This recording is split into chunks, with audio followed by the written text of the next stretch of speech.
Hello, कैसे हैं आप सभी। आई होप आप सभी अच्छे होंगे, स्वस्थ होंगे और अपने बोर्ड एग्जाम 2025 की तैयारी कर रहे होंगे। आपने स्क्रीन पे देख ही लिया है कि कक्षा 10 हिंदी में अर्धवार्षिक परीक्षा का जो पेपर है उसका सलूशन कराऊंगा। ये पेपर 2025 बोर्ड का है ना, पूर्णांक 70 नंबर का होगा और ये कुछ 3 घंटा का पेपर है, 3 घंटा 15 मिनट का।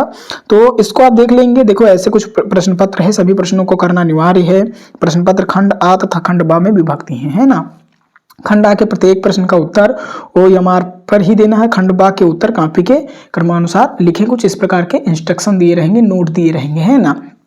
तो चलो मैं इसका सलूशन कराऊंगा। आप भी ये जो MCQs टाइप के क्वेश्चन है, ऑब्जेक्टिव टाइप के क्वेश्चन है, उनका आंसर आप कमेंट में मुझे देंगे कि आपको कौन कौन से आंसर जो है वो पता थे, है ना। तो खंड आ का पहले सलूशन में कराता हूं। तो पहला क्वेश्चन है, हिंदी साहित्य का इतिहास के लेखक हैं। आपने पढ़ा भी होगा, हिंदी साहित्य के इतिहास के लेखक कौन है। ऑप्शन दिया गया, first Pratap Narayan Mishra, second Munshi Premchand, third आचार्य रामचंद्र शुक्ल और फोर्थ बाबू गुलाब राय। तो हिंदी साहित्य इतिहास का जो लेखक है, हिंदी साहित्य का इतिहास के लेखक जो हैं वो कौन है, आपने पढ़ा होगा। तो आचार्य रामचंद्र शुक्ल हैं। तो सही ऑप्शन जो है वो थर्ड हो जाएगा। चलो दूसरा क्वेश्चन देखते हैं। जयशंकर प्रसाद किस युग के लेखक हैं। जो जयशंकर प्रसाद हैं वो किस युग के लेखक हैं, आपने पढ़ा भी होगा। तो पहला है शुक्ल युग के, दूसरा है प्रगतिवाद युग के और तीसरा है छायावाद युग के और चौथा है प्रयोगवाद। तो जयशंकर प्रसाद जो हैं वो छायावाद युग के कवि हैं, है ना। छायावाद युग के कवि हैं। तो जो थर्ड नंबर ऑप्शन है बिल्कुल करेक्ट है, छायावाद, है ना। तो जयशंकर प्रसाद किस युग के लेखक हैं, कवि या लेखक हैं, छायावाद युग के, है ना। थर्ड ऑप्शन बिल्कुल करेक्ट है। तीसरा देखो, सूरज का सातवां घोड़ा हिंदी साहित्य की कौन सी विधा है। पहला निबंध, दूसरा कहानी, तीसरा उपन्यास और चौथा डायरी। तो सूरज का जो सातवां घोड़ा है वो हिंदी साहित्य की कौन सी विधा का है, उपन्यास विधा का। तो जो थर्ड नंबर ऑप्शन है बिल्कुल करेक्ट है ना। तो सूरज का जो सातवां घोड़ा है वो हिंदी साहित्य की कौन सी विधा है, उपन्यास विधा है। तो थर्ड नंबर जो ऑप्शन है बिल्कुल करेक्ट है। चौथा नंबर क्वेश्चन देखो, मेरा परिवार रेखा चित्र किस कृति है। मेरा परिवार जो है वो रेखा चित्र विधा पर आधारित रचना है। तो ये किसके द्वारा लिखित है, किसकी कृति है, ये बताना है। पहला मुंशी प्रेमचंद का, दूसरा महादेवी वर्मा का, तीसरा प्रेम शंकर का और चौथा लल्लू लाल का। तो जो मेरा परिवार है वो रेखा चित्र जो है वो महादेवी वर्मा के द्वारा रचित है। तो सेकेंड ऑप्शन जो है बिल्कुल करेक्ट है। तो जो महादेवी वर्मा है वो मेरे परिवार रेखा चित्र के लेखिका हैं, है ना, रचनाकार हैं। तो जो सेकेंड नंबर ऑप्शन है बिल्कुल करेक्ट है। चलो पांचवा क्वेश्चन दिखाता हूं। त्याग पत्र किस लेखक की रचना है। जो त्याग पत्र है वो किस लेखक की रचना है। पहला जैनेन्द्र की, दूसरा कबीर की, तीसरा महादेवी वर्मा की और चौथा जयशंकर प्रसाद की। आपने पढ़ा ही होगा। तो त्याग पत्र जो है वो किस लेखक की रचना है, जैनेन्द्र की। तो जो फर्स्ट ऑप्शन है बिल्कुल करेक्ट है, फर्स्ट ऑप्शन बिल्कुल सही है ना। तो त्यागपत्र किस लेखक की जो रचना है वो है जैनेन्द्र की, है ना। तो ये पांचवा क्वेश्चन का आंसर हो गया। चलो छठा क्वेश्चन दिखाता हूं। आधुनिक काल की समय सीमा बताइए। आधुनिक काल की जो समय सीमा है वो क्या है। ऑप्शन है, पहला 1850 ईस्वी से 1900 ईस्वी तक, फिर सेकेंड है 1900 ईस्वी से 1920 ईस्वी तक, फिर थर्ड है 1919 ईस्वी से 1938 ईस्वी तक और चौथा है 1947 ईस्वी से आज तक। तो जो आधुनिक काल की समय सीमा है वो आप जानते ही होंगे। तो इसका जो सही आंसर है चौथा हो जाएगा, 1947 से ईस्वी से आज तक। कई किताबों में अलग तरीके से लिखा हुआ है तो आप देख लेंगे। तो हमारे अनुसार यही सही है। जो ऑप्शन दिया गया है उस अकॉर्डिंग से, जो 4 ऑप्शन दिए गए हैं उस अकॉर्डिंग से चौथा ऑप्शन बिल्कुल करेक्ट है। आप कमेंट में बताएंगे कि आधुनिक काल की समय सीमा जो है वो क्या है, आपने क्या पढ़ा है, और ऑप्शन के अनुसार तो यही सही रहेगा इसमें, है ना। चलो सातवां क्वेश्चन देखते हैं। निम्नलिखित कवियों में रीत काल का प्रमुख कवि कौन नहीं है। क्वेश्चन एक बार ध्यान से पढ़िएगा। निम्नलिखित कवियों में कौन सा रीत काल का प्रमुख कवि नहीं है की बात कर रहा है। पहला सूरदास, दूसरा बिहारी लाल और तीसरा जायसी और चौथा रत्नाकर। तो निम्नलिखित कवियों में रीत काल का जो प्रमुख कवि नहीं है वो सूरदास। आप सभी जानते हैं सूरदास रीत काल के कवि नहीं है ना।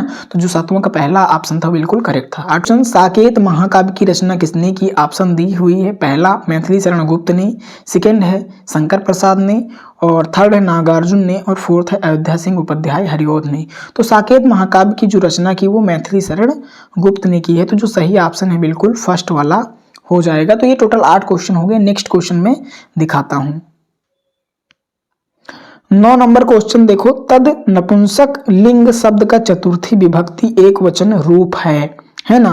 पहला है तत्, तद और दूसरा है तस्या और तीसरा है तेसाम और चौथा है तस्मे। तो चतुर्थी विभक्ति और एक वचन का जो रूप है तद का वो तस्मे है ना, तस्मे है। तो सही ऑप्शन क्या हो जाएगा? 4th number. 10 नंबर क्वेश्चन है, जिनके आगे ठहर सके जंगी ना जहाजी है ये वही प्रसिद्ध छत्रपति भूप शिवाजी। एक बार फिर से पढ़े, जिनके आगे ठहर सके जंगी न जहाजी है ये वही प्रसिद्ध छत्रपति भूप शिवाजी। इन पंक्तियों में कौन सा छंद है? तो पहला ऑप्शन है रोला, दूसरा है सोरठा और तीसरा है दोहा और चौथा है चौपाई।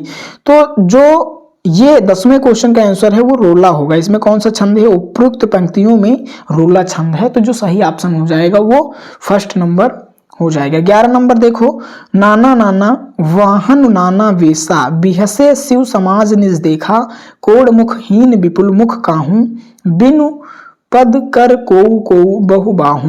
नाना नाना वाहन नाना बेसा बिहसे शिव समाज निज देखा कोड मुख हीन विपुल मुख काहू बिनु पद कर कोऊ बहु बाहू। तो उपयुक्त पंक्तियों में कौन सा रस? फर्स्ट है करुण रस, सेकंड है विभत्स रस और थर्ड है हास्य रस और 4th है वीर रस। पहला ऑप्शन करुण रस, दूसरा विभत्स रस और तीसरा हास्य रस और चौथा वीर रस। तो इसमें हास्य रस है, तो 3rd नंबर ऑप्शन बिल्कुल करेक्ट हो जाएगा। उपयुक्त पंक्तियों में हास्य रस है।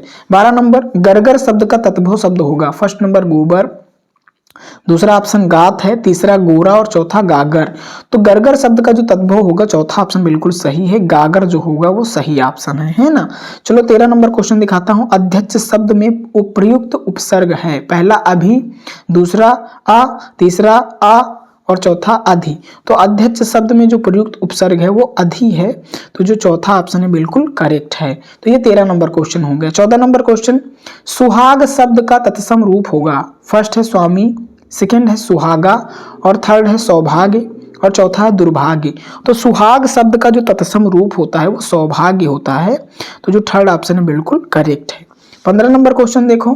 15 नंबर क्वेश्चन है, हिमांशु सुधांशु इंदु किसके पर्यायवाची हैं? 1 मिनट यहाँ देखो, हिमांशु सुधांशु इंदु किसके पर्यायवाची शब्द हैं?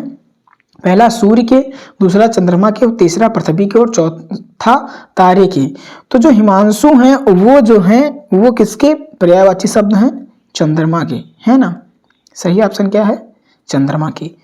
दूसरा जो ऑप्शन है बिल्कुल करेक्ट है। 16 नंबर क्वेश्चन देखो, युष्मत की विभक्ति एवं वचन बताइए। 1st षष्ठी बहुवचन, 2nd सप्तमी द्विवचन, 3rd पंचमी बहुवचन और 4th चतुर्थी एक वचन।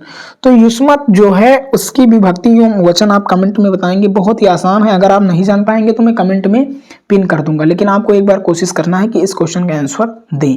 16 नंबर है, युष्मत की विभक्ति एवं वचन बताएं, तो आप बताएंगे इस क्वेश्चन का आंसर। चलो 17 नंबर, कृत्यवाच्य में प्रधानता होती है किसकी? 1st नंबर क्रिया की, 2nd नंबर विशेषण की, 3rd नंबर कर्ता की और 4th नंबर कर्म की। तो कृत्यवाच्य में प्रधानता किसकी होती है? कर्ता की होती है। तो जो सही ऑप्शन है वो 3rd नंबर हो जाएगा, है ना। कृत्यवाच्य में प्रधानता किसकी होती है? कर्ता की। 18 नंबर क्वेश्चन है, चरण कमल बंदो हर्राई पंक्तियों में कौन सा अलंकार है? पहला उपमा, दूसरा रूपक, तीसरा उत्प्रेक्षा और चौथा यमक। तो चरण कमल बंदो हर्राई पंक्तियों में जो अलंकार है वो रूपक है। कौन सा है? रूपक। तो 2nd नंबर ऑप्शन बिल्कुल करेक्ट है। चलो नेक्स्ट क्वेश्चन में दिखाता हूं आपको 19 नंबर। 19 नंबर है, सुख दुख में कौन सा समास है? सुख दुख में कौन सा समास है? पहला द्विगु, दूसरा अति भाव और तीसरा कर्मधारय और चौथा द्वंद्व।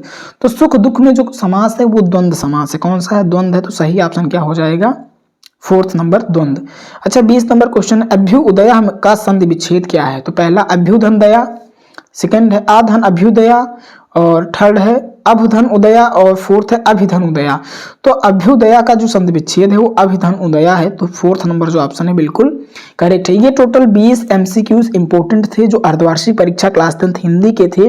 इनको आपको पढ़ लेना है। बाकी जो खंड खा है उसका सोल्यूशन मैं नेक्स्ट वीडियो में कराऊंगा। तो इतने इन 20 क्वेश्चन के आंसर जो है वो आपको पता चल गए हैं। आपको इन 20 क्वेश्चन को अच्छे से तैयार कर लेना है और अपनी तैयारी बोर्ड एग्जाम 2025 हिंदी के अच्छे तरीके से करना है। कमेंट में बताएं ये वीडियो आपको कैसी लगी। यदि आपको इससे आपकी तैयारी में बेनिफिट हो रहा है देन आप चैनल को सब्सक्राइब करेंगे, दोस्तों के साथ भी शेयर करेंगे। तो फिर मिलते हैं नेक्स्ट वीडियो में, तब तक आप अपनी पढ़ाई करते रहें। साथ में कमेंट में बताएं वीडियो कैसी लगी और दूसरी बात ये बताएं कि आपको नेक्स्ट किस टॉपिक या किस चैप्टर पर वीडियो चाहिए।